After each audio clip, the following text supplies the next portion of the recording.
Yeah. And go. T-minus 1 minute and counting. Hello.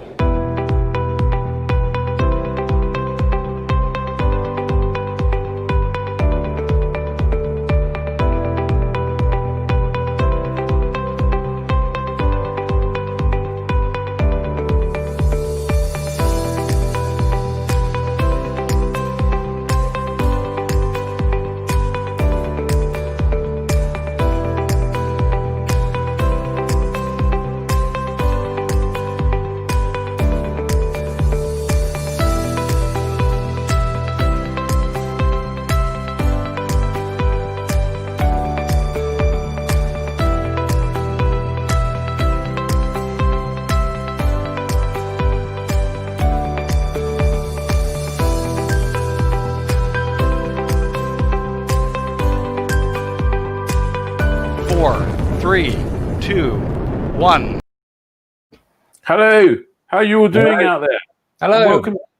Oh, there's a bit of an echo there. And welcome to the Thursday night live stream from the Flyer team. As you see, Dave's not here, Johnny is, but we'll come to that in a little while. So tonight we've got Simon and his Something for the Weekend, and all the Simon fans will be disappointed to see that he's wearing just a plain jumper instead of one of his shirts. We're all quite relieved, really. We've got a whole bunch of news. We got some news from Mooney, got some airspace news, which sounds really dull. In fact, it is really dull. It's just a bit important. We got some electric stuff. Every week we've got bloody electric stuff these days, haven't we?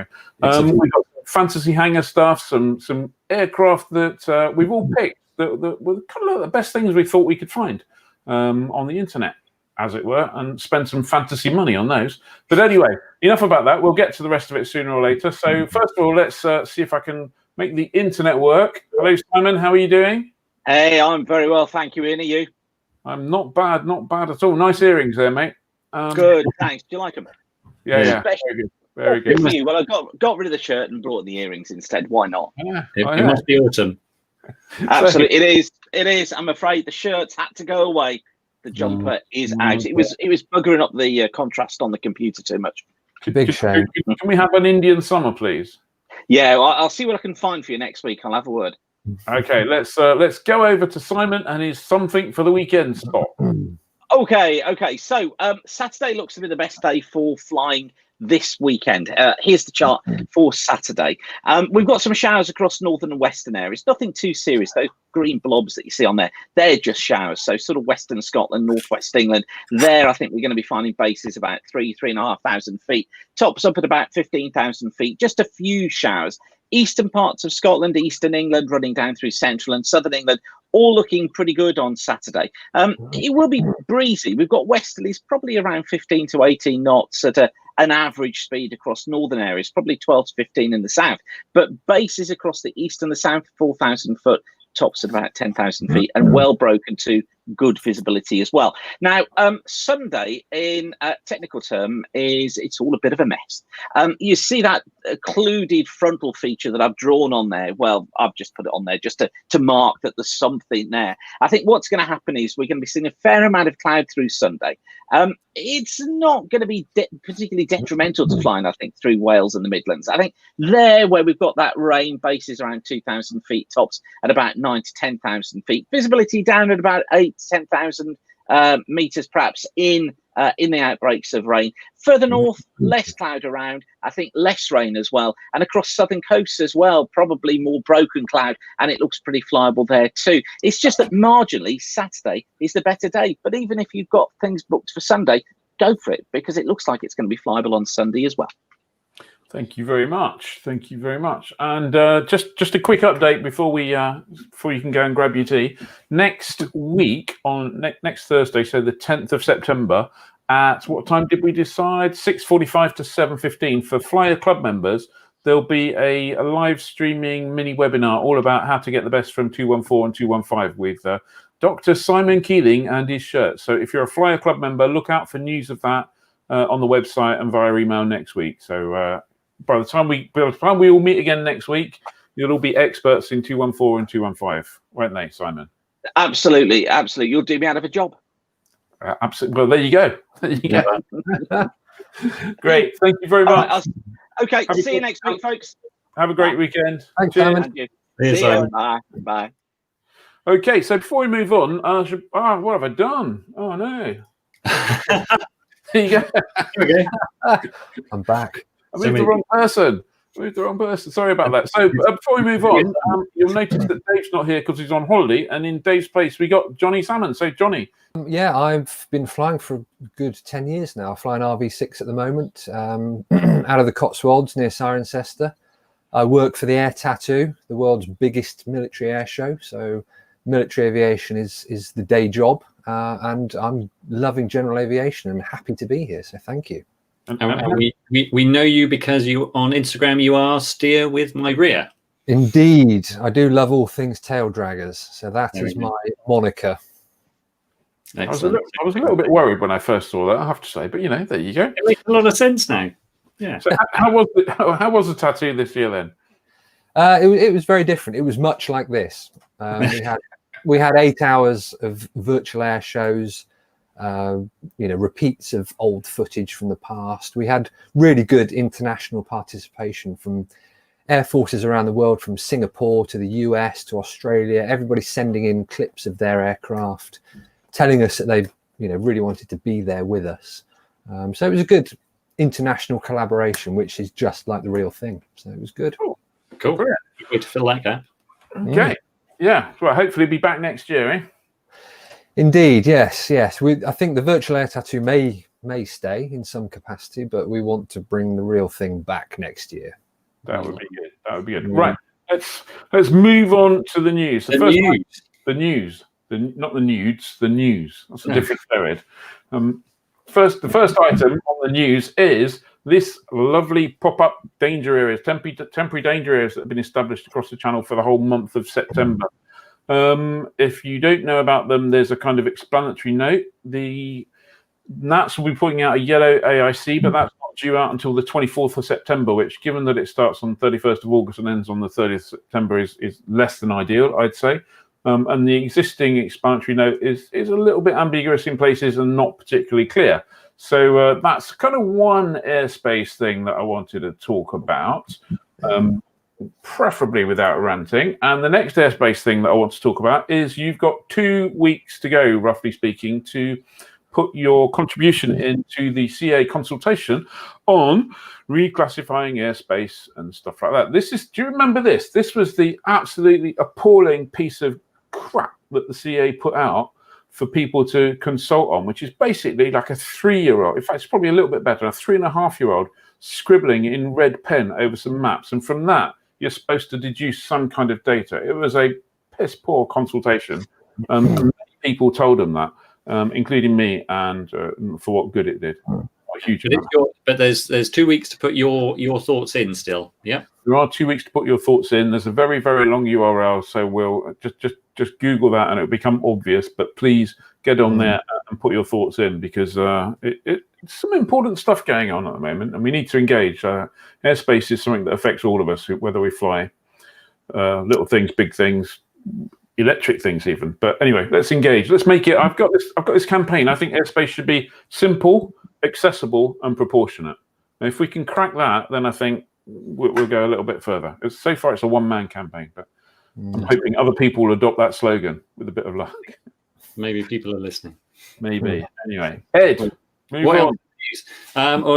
We found out. I found out today that Mooney has got new owners. And I know this is, Mooney has had quite a few owners, but there's a post on their website to say there's a new boss at Mooney, and it appears to be him and a team of other Mooney owners. So I'm guessing there's some investment there, and they've been ticking over for the last 6 months, and it's all kind of it's back to normal and all sorts of plans. So it looks like another lifeline for Mooney. So that's good news. No one likes to lose a manufacturer. So so we're happy to see that. Back in the UK. Yeah, go. Sorry, I was just going to say, but I was reading the information about Mooney, and there's kind of mention of international partnerships with a group called Meijing, the Meijing Group, and the only thing I could find out about them in a kind of brief Google was that they were a kind of an Australian property developer. So it might be a completely different group and may have nothing to do with it. on the other hand, it could be one of those situations that we've seen a few times before in aviation, where someone with an airplane who loves the brand, loves the airplane, and has a business elsewhere making money, decides to invest their profit from something else into aviation. And we wish them a lot of good luck and a following wind with that. Take your take your big fortune, turn it into a small fortune. Absolutely. Yeah. Yep. Back in the UK, I know people would have picked up on this. It was on the BBC News, but we'd just like to say get well soon to Matthew Boddington. He's the pilot of the BE2 in the Great War Display Team, and they were practicing yesterday, and there was an incident, and the BE2 crashed. Matt was wearing a helmet. I checked in with Steve Slater, the co-owner of the BE2. And Steve said almost certainly Matt's fortune to some degree was, wearing a helmet. So if you fly an open cockpit aeroplane, stuff like that, it's probably something to consider. But we were certainly pleased to hear that Matt is in hospital and on the mend. So good. Yeah, get well soon, Matt, if you're watching. Yeah. If you're not, why not? Well, I think being in hospital is a reasonable reason not to be watching. They have Wi-Fi. Fair enough. Yeah. I think you've got a video for the next thing, haven't you? Yeah. Are you ready for the video? We're always ready for a video. Here you go.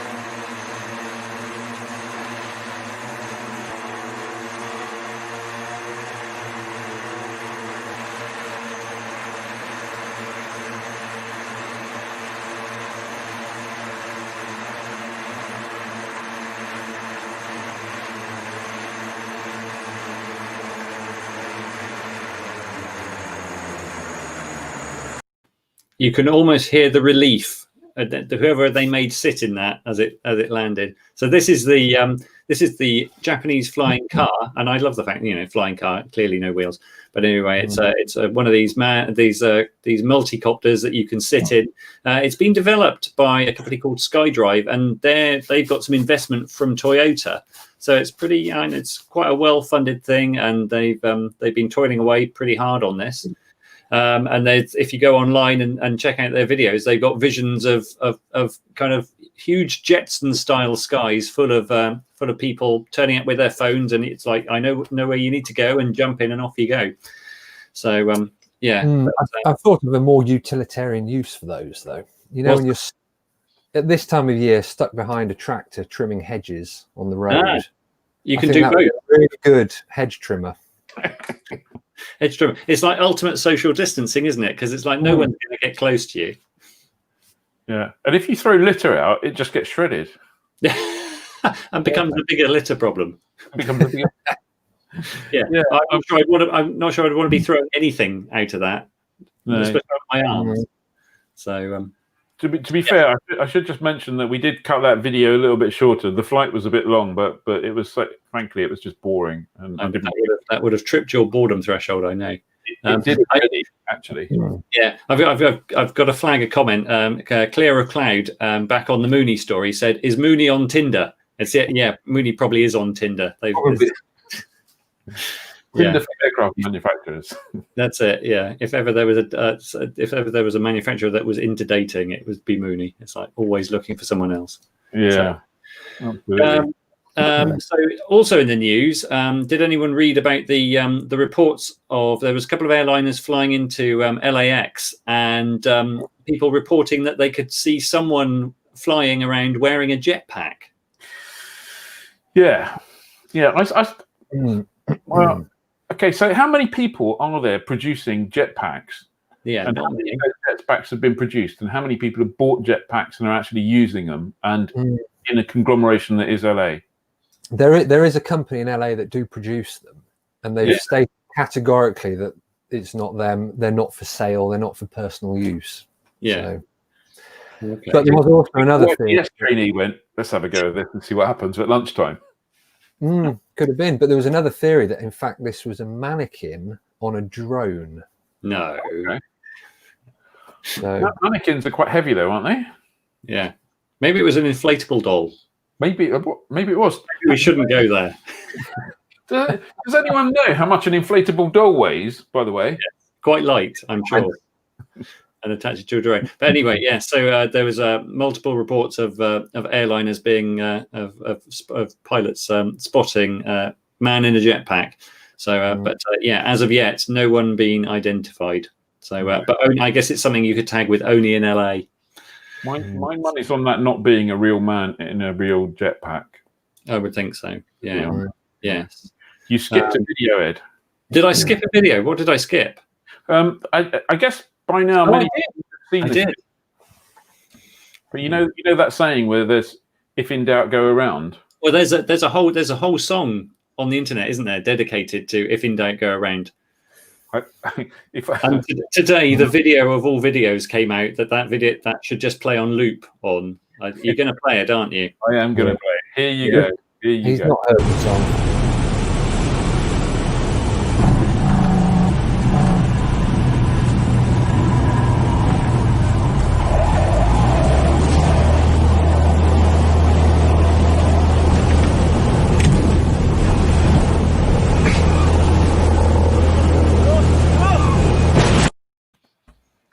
I would like to point out that the guy did well. I'm not sure whether he walked away from that, but he escaped with minor injuries. The Cessna and the hangar were both very seriously damaged, but that would appear to be the case of just close the throttle if you feel like a bit of panic. So, no, but how many times you see that video, you can't help screaming to just stop the freaking power. Yeah. It's I think it was drifting off to the left with a bit of crosswind. So as Stuart Truman said, that'll buff out. Yeah, it was in Canada, I believe. Oh, yeah. But yeah, it just goes to show that sometimes fear gets the better of you. So yeah, you resort to what you think you know, and doing this. Yeah. Not much action on the feet, and a bit too much steering with the bit that doesn't steer. So, but it's easy to be the internet quarterback. But yeah. Absolutely.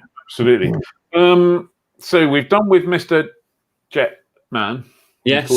Yeah. So that leaves us with so the next bit, best things for best stuff we could find on sale came about because I spotted the advert, the classified advert to end all classifieds. It's not really not really a classified, but as items for sale go, this really nice twin came up for sale. So it's the world's only flying twin Mustang, and it's actually one of the prototypes restored. This is up for sale for the small sum of $12 million. I need to say that in an Austin-style villain voice. But I think that must be one of the most expensive aeroplane, kind of, light-ish aeroplanes before you get into jets and stuff. Gorgeous thing, but $12 million. So I think by the time you've done the currency conversion and paid the VAT, and it's probably going to be about £11 million. But paid a ferry pilot. Paid a ferry pilot. Well, you'd like to think you didn't have to pay to ferry that. What's this here? Where? This ring on the rear fuselage. I believe that's some kind of navigation device. It'll be. I'm bearing in mind this twin Mustang. It was it was like tens of thousands of hours of restoration, and it's completely back to original. So it's a stunning thing. So they will have restored all the original things, like the weird looking direction finder loop. But as Clearer Cloud says, cockpit resource management will be tricky. But as we pointed out, it's actually good for social distancing. There's no issue. So, Kia Williams said the only twin worth owning. Well, if you've got $12 million, Kia, back to work. Back to work. That would be a stressful first solo if you owned that. Yes, I would imagine. Yeah, and I think because if you look at the specs for the sale, it's only flown something like 25 hours, and I know when they flew it first time, it was actually meant to be a fast taxi, but they were surprised. So I would imagine that was an exciting first flight. So anyway, so got us asking what else could we find. So Johnny, what did you find? A hurricane.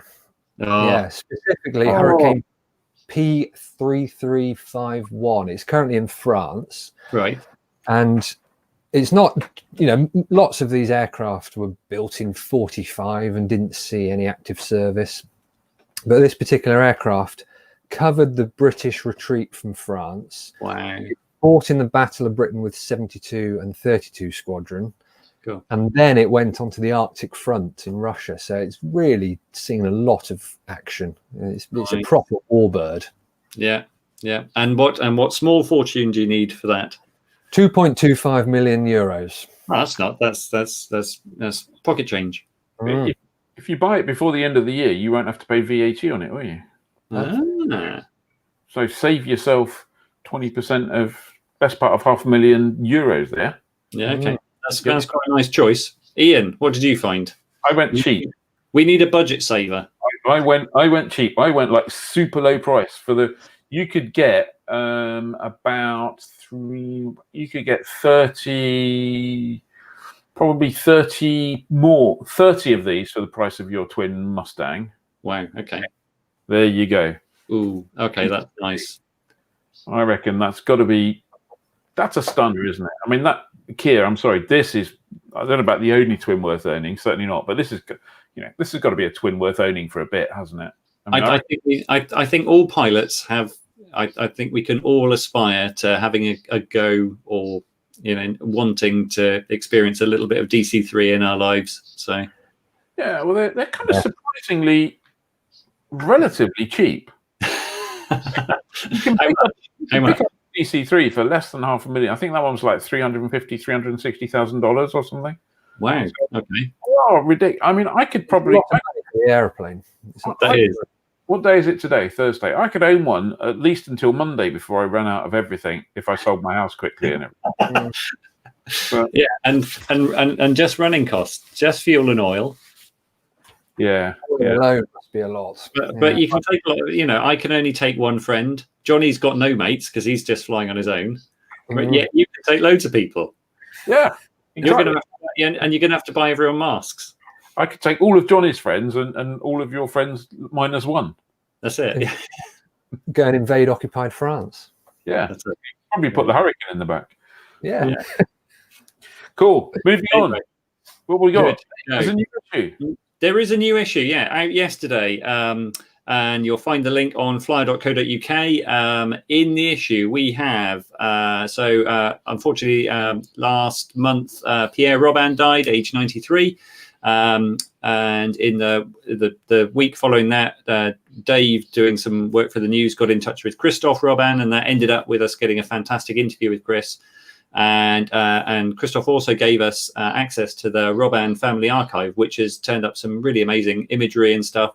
And we thought that would be a great reason to put together a feature to look at the legacy that Pierre left behind, because he really did touch a whole bunch of stuff all across GA. And everyone knows and loves Robins. So there's all of that. There's some great photos in there. Plus, we got Mark Hales, who's known and flown a whole bunch more Robins than most people, to write about Robins he's known and loved. So we've been getting a lot of good feedback about that. But so that's in there. Dave White wrote about flying to Lundy for the famous Lunkosh fly-in. So that was Dave's first time to the island. He really loved it. So if you've ever been inspired to go to one of the more unique fly-ins in the UK, check that out. There's Flying Adventure. Michael Smith flies his Seabear amphibian from the UK to Australia, retracing a National Geographic trip from 100 years before. That's very cool. All the usual columns. Then in Top Gear, there's a review by famous YouTuber Airboy, Boyd Kelly, and he's been really involved with Microsoft Flight Sim 2020. So we got him to give us the lowdown on what that's like and some kind of tips and tricks and how to use that best. So check that out. So check out the issue. It's free. Excellent. Well, looking at my little clock here, we've got 6 minutes left, so we better have a bit of a canter through. So just a quick one. There's some great September landing fees. So if you're a member of the club, you can join straight away. If you're not a member of the club, you can join straight away and get those. If you are a member of the club, just go and print out your landing fees. Go to Cambridge, Manchester, Barton. Be careful with the ATZ, Kingsmuir, Sutton, North Coast, and Stoke Golding. So lots of places there. So that's good. Moving on quickly, Fantasy Hangar. Yes. That's our Fantasy Hangar. Yes. So this time we decided to do, as Johnny's here and he's a bit of a kit person, he's got his RV6, and Ed's here who's completely kit person, and I'm here not. And we would have had LA Rally, wouldn't we? We would have had LA Rally. What day? Actually, we'd be there now, wouldn't we? No, I think it would have been last weekend. Okay, we wouldn't be there now at all. We'd be enthused about built aircraft, wouldn't we? We'd be writing it up. But anyway, the question was, what kit aircraft do we want to build? So obviously, tell us in the comments if there's something that you fancy building. Yeah. But Johnny, what would you build? So you got an RV6, but what? Yeah, I would go for a Super Stol. I'd want something that can get into and out of pretty much any strip, and for me that kind of looks like it would tick all the boxes. It's raised a few eyebrows, the suggestion, but I think it would be a good all-round. Every airplane is a compromise at the end of the day. That's quite a big one. You can get in that you just have to pick places that aren't too far apart because it's a bit slow. Yes, yeah. On this scale of compromises, you could get in and out of pretty much anything. Yeah. Yes. Yeah. That's an aeroplane that makes a garden a potential landing site. Exactly. An 800-meter strip, a long cross country. Yeah. And that gear, I have to say that the gear and the big tires does look the business. Yeah. So my choice next, I guess, briefly, no one's going to be surprised by this. Panther, I absolutely loved it when I flew it. Fantastic airplane, really nice single-seater. The wings pop out and fold back really easily. It looks like, in terms of an airplane build, looks like it's significantly easier than something like an RV3. And it's just a really, really, really nice, fun airplane. Unfortunately, the progress through the UK system kind of stalled, and right now I don't have the time or energy to pursue it. And that's a real shame because that airplane is fantastic. It's a great design. It's easy to build, and the whole idea of the quick pull out and fold wings means that it can be you can have a single seater and feel no guilt in having because it just stores down the side of your other airplane. Exactly. There's a space under the wing of the 182, and it's lonely. Yeah. So come on, LAA. Please. Yeah, it must be approved at some time. So hey, yours. I was convinced that yours was going to be an RV, but it isn't. No. I've built two, and I've added another one. And actually, I think I would be tempted if I built again. I've always had a long love of Cubs. I learned to fly in a Super Cub, and the really basic, simple Legend Cub, because you can't buy a J3 now and import it because the regs mean that it goes on a C of A, not a permit. So a Legend Cub, the real simple ones, you can you can build a J3 Cub lookalike. This one's got an O200, so it's got a bit of extra oomph. The modern fuselage, it's got the Cub style doors left and right. You got wing tanks. You can have all that Cub love with a whole bunch of modern kind of capability. And I just think that I am tempted by a tube and fabric aeroplane sometime. So yeah. There you go. I even thought it looked good. What have we got in the comments then? Corby Kestrel from Nick Allen. Wow, I'm not even sure what a Corby Kestrel is. Mel Moxon says Kit Fox with a Rotax radial engine. That's quite. There have been a few of those, and they do look the business. That is very cool. I'm kind of with her on the Kit Fox. Yeah. Not with the Rotax radial. No, not so much. You're channeling your inner Trent Palmer. Yeah, 915. And clear of cloud, you should be ashamed of it. Not another Cub. Come on. That looks, jolly good. Right, okay, so we are fast running out of time. So we kind of sadly almost titled this next part events that have been cancelled now. There are some events going ahead, so we should stick with the ones that are going ahead first. Vista Aerodrome was going to be last week. It wasn't last week because it rained. It is tomorrow. It's a slightly modified thing. So I think you get there at 4 o'clock, go onto their website, register, everything else. They got beer, they got food, but they got no camping. So you can't stay. And if you're flying, you clearly can't drink. So that's on. I think was definitely the Autumn Leaves Flying, which starts tomorrow, Friday, Saturday, Sunday up at Easter Airfield up in Scotland, up near Inverness. I'd absolutely love to go to that, but I haven't sadly got the time to do that at the moment. Compton Abbas Vintage Saturday, I think, is still going on. Excellent. And now we move on to the ones that are not going on anymore. So Northcotes is cancelled. Yeah. Glenforsa Vintage Tail Dragon event was cancelled, which I think that's in a couple of. That was going to be in a couple of weeks' time. So yeah. Clearly, the LAA rally last weekend was cancelled. Yeah, we heard unofficially today, so don't blame me, and I probably shouldn't say this, but hey, why not? Private Flyer, which not connected to Flyer Magazine, I should make clear. Private Flyer, which was going to take place at Booker on the 1st of October, I think, is now cancelled, postponed until next year. Yeah. So there you go. Dan Smith has said Spamfield at Sandown is on. Yay! Thank you, Dan. Thanks for letting us know. And I need to get to Spamfield. No, I don't need to get to Spamfield. I need to get to Sandown, really. Clear of Cow. An RV10. Yeah, RV10's a great kit airplane. It's just quite a big one, isn't it, for your first?